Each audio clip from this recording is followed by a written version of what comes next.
couple things.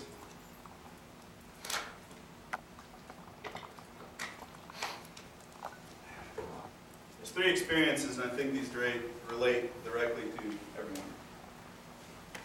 And so that whatever happens in your life, well, no, you're not alone, because it's going to happen. Death is a part of life, all transition, all that so great stuff. So, it says, what is it like when a friend dies in combat, or regular? It says, this is what I wrote about one of the guys and his fiancée found out back home.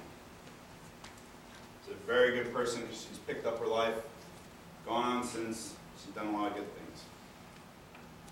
What are the emotions that goes through a person's heart and head? So within this time, a series of feelings and emotions can seize a soldier. You begin with shock. You transition from anger and then to shock again. Hunger will set in after a while, but you pay little attention to the basic needs such as drinking water, which is so important to anyone in Iraq. A person will ignore these needs because the emotion of losing someone takes over the very basic feeling. You feel so vulnerable to life and death because this type of event is something you just can't prepare for. It's not like you can wake up one day and say, okay, today so-and-so is going to die, so I'm going to get a shower, eat my oatmeal, drink my water, and all that stuff, and prepare for it. And then I'm going to go to sleep.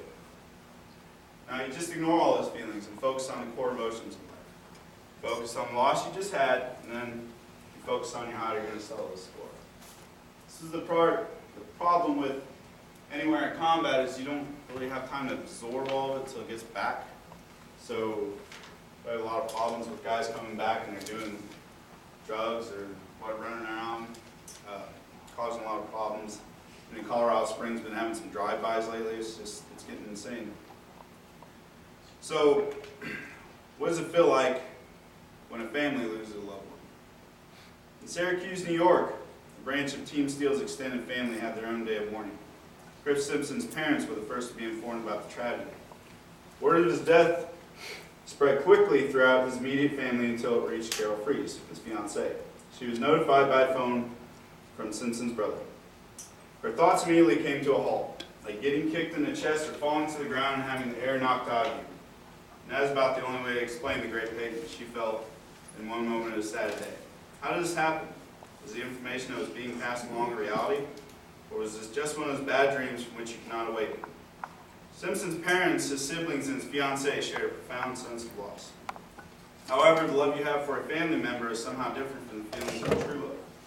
Christopher was Carol's true love in life, and whom she had known since the age of 14, and now he was gone. How do you begin to cope with everyday essentials when something as life-changing as this happens in an instant? Pride. Pride was the answer because in her healing she found a pride for him that she had never felt for anyone else. In the days to come, she would stick close to his family and they to her. And this would bring them strength, and still does. When Simpson's body landed on the runway of an airport near his home, he could see nothing but people waving flags, complete strangers, but patriots nonetheless were in the crowd.